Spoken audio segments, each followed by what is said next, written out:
brides of the faceless slaves in the secret house of the Knight of Dread Desire. Neil Gaiman's short story pays homage to the Gothic genre. Flicking between an author's own Gothic nightmare and his attempts to write classic literature, this satire celebrates Gothic literature, classic literature, and fantasy. Packed with references from Poe to the Brontes, I would like to share the end of this story, taking us on a wry celebration of the Gothic as literature. "Oh, this is intolerable!"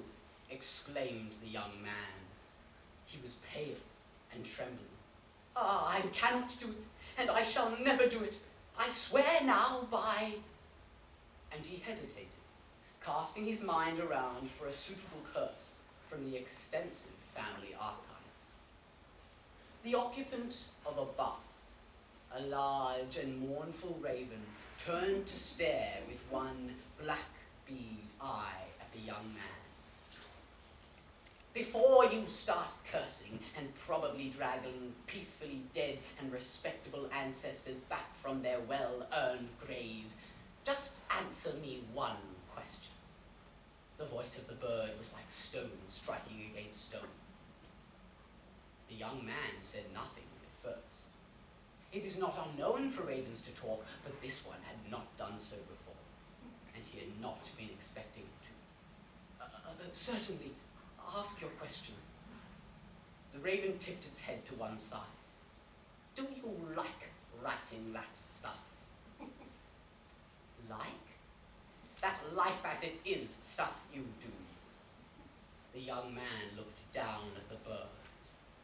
"It's literature," he explained, as if to a child. "Real literature, real life, the real world. It's an artist's job to show people the world they live in. We hold up mirrors." The raven cleared its throat. "I said, do you enjoy it?" The young man looked at the bird. Then he looked away, and wordlessly, he shook his head. "Have you ever thought of writing fantasy?" it asked. The young man laughed. "Fantasy? Listen, I write literature. Fantasies and life, esoteric dreams written by a minority for a minority. It's what you would be writing if you knew what was good for you." "I'm a classicist," said the young man. He reached out his hand to a shelf of the classics. Udolpho, the Castle of Otranto, the Saragossa manuscript, the monk, and the rest of them. "It's literature." "Nevermore," said the raven. It was the last word the young man ever heard it speak.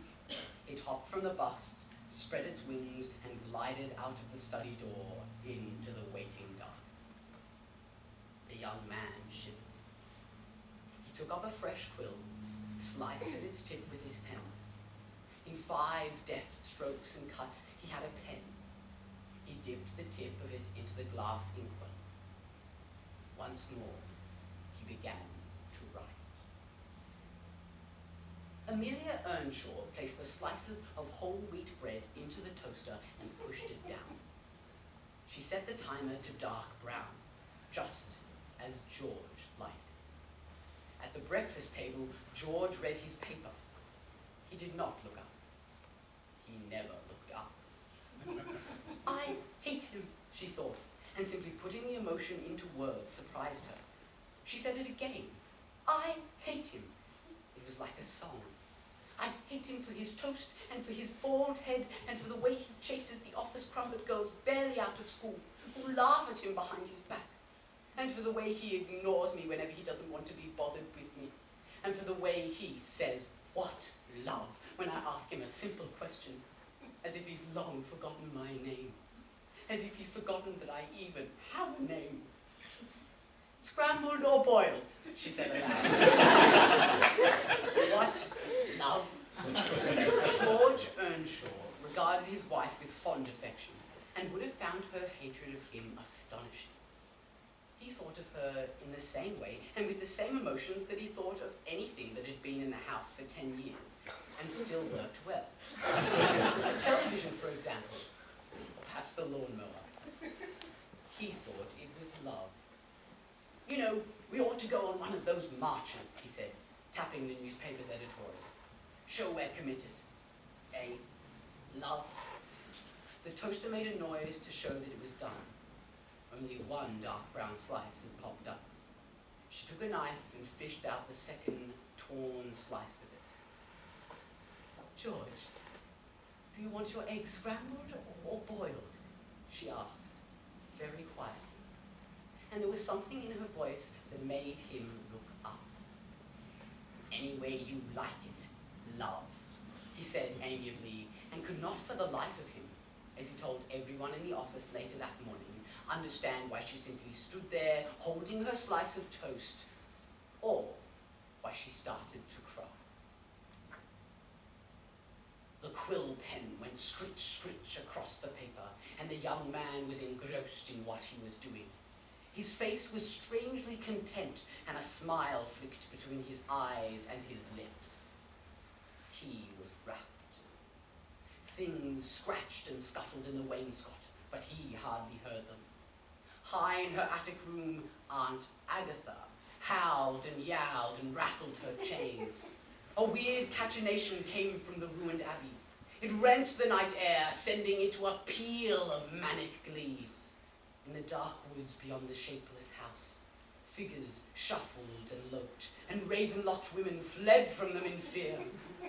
Swear, said Toombs the butler down in the butler's pantry, to the brave girl who was passing herself off as a chambermaid. Swear to me, Ethel, on your life, that you'll never reveal a word of what I tell you to a living soul. There were faces at the windows and words written in blood. Deep in the crypt, a lonely ghoul crunched on something that might have once been alive. Forked lightning slashed the ebony night. The faceless were walking. All was right.